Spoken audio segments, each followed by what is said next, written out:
दोस्तों, आज की कहानी का शीर्षक है पैसों की ताकत। आज के समय में पैसा ही इंसान के लिए सब कुछ है। पैसों के आगे इंसान की कोई कीमत नहीं है। इसीलिए हमें खुद को मजबूत बनाने के लिए पैसा कमाना होगा। आज हम ऐसी ही एक कहानी लेकर आए हैं जिसका शीर्षक है पैसों की ताकत। सौरभ नाम का एक लड़का था। वो बहुत सीधा और सरल था। वो मिडिल क्लास परिवार से था। उसे सब बेवकूफ़ बनाते रहते। भावनाओं के नाम पर या मदद के नाम पर उससे सब काम निकलवाया करते थे। सौरभ गरीब था तो अक्सर अपना पेट मारकर वो पैसे जमा किया करता। दूसरी तरफ उसका दोस्त जतिन था जो कि हमेशा सौरभ से हर तरीके की मदद मांग लिया करता था और भावनाओं का खेल खेल कर हमेशा उसी को फंसा दिया करता। एक दिन जतिन सौरभ से मिलने के लिए आया। सौरभ, मुझे पैसों की बहुत ज़रूरत है। मुझे 10,000 चाहिए। अगले महीने तुझे पक्का लौटा दूंगा। सौरभ बोलता है, तुझे पता तो है मैं इतना नहीं कमाता, वरना मैं तेरी मदद ज़रूर करता। जतिन, तू मेरे बचपन का दोस्त है। क्या तुझे मुझ पर यकीन नहीं है? मैं तुझे पक्का लौटा दूंगा। क्योंकि सौरभ जतिन को अच्छे से जानता था तो उसे पता था कि वो अक्सर उससे काम निकलवाया करता, पर वो हमेशा ही उसकी चिकनी चुपड़ी बातों के आगे कभी कुछ नहीं बोल पाता। इस बार भी कुछ ऐसा ही हुआ। सौरभ ने कहा, हाँ, मुझे यकीन है। ठीक है, मैं कोशिश करता हूँ। जतिन ने कहा, याद है सौरभ, बचपन में हम कैसे हर काम मिल बांट के किया करते थे। आज भी तुम मेरे हर काम में साथ देते हो और मैं जानता हूँ तुम मुझे पैसे ज़रूर दोगे। जतिन के तर्कों के आगे हमेशा सौरभ चुप हो जाया करता। इस बार भी ऐसा ही हुआ। उसे जतिन को पैसे देने पड़े। सौरभ को पैसे दिए हुए 6 महीने बीत गए, लेकिन जतिन ने उसे पैसे वापस नहीं लौटाए। सौरभ के मन में कई बार आया कि वो अपने पैसे मांगे, लेकिन दोस्ती के कारण उसकी हिम्मत नहीं हुई कि वो अपना मुंह भी खोल पाए। इसीलिए उसने सोचा कि जब जतिन को पैसे देने होंगे तब वो खुद ही दे देगा। धीरे धीरे जतिन ने सौरभ से बात करना छोड़ दिया। उसे अब उसकी ज़रूरत नहीं थी। उसके पास बहुत पैसे आ चुके थे। वो समझ गया था कि अब सौरभ उसके किसी काम का नहीं है। एक दिन जतिन और सौरभ की मुलाकात हुई। सौरभ तो जतिन को देखकर बहुत खुश हुआ। वो चाहता था वो पहले की तरह बातचीत करे, लेकिन जतिन के व्यवहार में बदलाव आ चुका था। वो सौरभ से उस तरीके से बात नहीं करता था जैसे कि पहले किया करता। धीरे धीरे सौरभ को एहसास होने लगा कि वह उससे कट रहा है। इसीलिए उसने भी उससे बात करना बंद कर दिया। कुछ साल बाद सौरभ बहुत हताश हो गया। उसे अचानक से पैसों की बहुत ज़रूरत पड़ गई थी। इसीलिए उसने सोचा, मुझे जतिन से पैसे वापस लेने ही होंगे।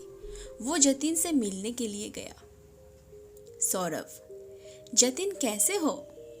जतिन, बढ़िया, तुम बताओ। सौरभ, जतिन, अभी मेरी हालत बिल्कुल भी ठीक नहीं है। मुझे पैसों की बहुत ज़रूरत है।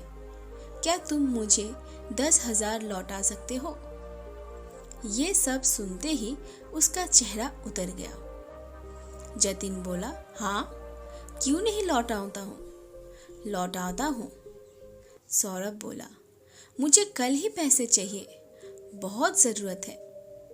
जतिन बोला, क्या बात कर रहे हो तुम? इतनी जल्दी मैं तुम्हें पैसे कैसे दे दूँगा? मेरी भी हालत कब से ख़राब है। तुम मुझे कम से कम 6 महीने की वक्त दो। मैं तुम्हें धीरे धीरे करके पैसे लौटाता हूँ। सौरभ बहुत निराश हुआ जतिन का जवाब सुनकर और अपना मन मारकर कहा। सौरभ बोला, ठीक है। ऐसा कह के सौरभ घर लौट आया। अकेले में वो सोचने लगा, हो सकता है जतिन के पास सचमुच अभी पैसे ना हो, वो मुझे धीरे धीरे लौटा देगा। सौरभ जतिन को कई दिन तक फोन करता रहा, लेकिन जतिन ने उसका फोन उठाना बंद कर दिया। वो उसके घर गया, पर वो कहीं और रहने लगा था। वो समझ गया कि वो पैसे देना नहीं जानता, इसीलिए वो ऐसा कर रहा है। उसने सोचा, अब मुझे अपनी जिंदगी खुद बदलनी है, नहीं तो लोग मुझे ऐसे ही बेवकूफ़ बनाते रहेंगे।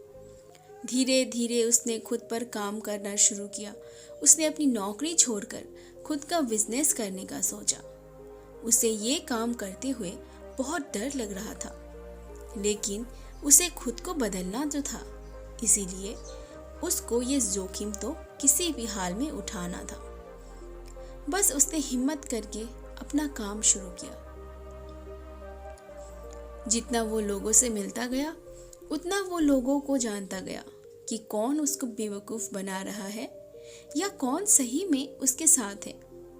लंबे टाइम तक काम करने से उसके भीतर एक आत्मविश्वास आ गया।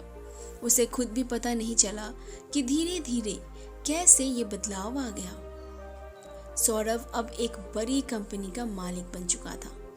उसके चर्चे जगह जगह होने लगे। जतिन तक जब ये बात पहुंची, तब वो सौरभ से मिलने पहुंचा और बोला, अरे यार, मुझे जल्दी जल्दी में अपना घर खाली करना पड़ा। मैं इतना बिजी था कि तेरा फ़ोन ही नहीं उठा पा रहा था। तुम तो बहुत बड़े आदमी बन गए हो, अपने इस गरीब दोस्त को भूल मत जाना। सौरभ जतिन की बातें सुनता रहा और हल्के से मुस्कुराता रहा। सौरभ जतिन में वैसे ही बातचीत होती गई जैसे पहले हुआ करती थी। जतिन अपने घर को लौट गया। सौरभ की आंखें नम हो गई। वो सोचने लगा कि जब इंसान के पास पैसा होता है तो सब दोस्त अपने होते हैं, और जब उसके पास कुछ नहीं होता, सब काटने लगते हैं। उसने जिंदगी की कड़वी हकीकत को बहुत करीब से अनुभव किया था। आज के युग में पैसा ही सब कुछ हो गया है। रिश्ते और भावनाएं तो सिर्फ इस्तेमाल की चीज रह गई है। मनुष्य को खुद को पैसे से मजबूत रखना चाहिए, इसीलिए नहीं कि उसे किसी को नीचा दिखाना है, बल्कि इसीलिए कि वो उन लोगों से बच पाए जो उन्हें बेवकूफ़ बनाते हैं। तो दोस्तों, आज की हमारी कहानी आपको कैसे लगी कमेंट करके ज़रूर बताना, और अगर आपको हमारी वीडियो पसंद आई तो इस चैनल को लाइक कीजिए, शेयर कीजिए और सब्सक्राइब ज़रूर कर लीजिए।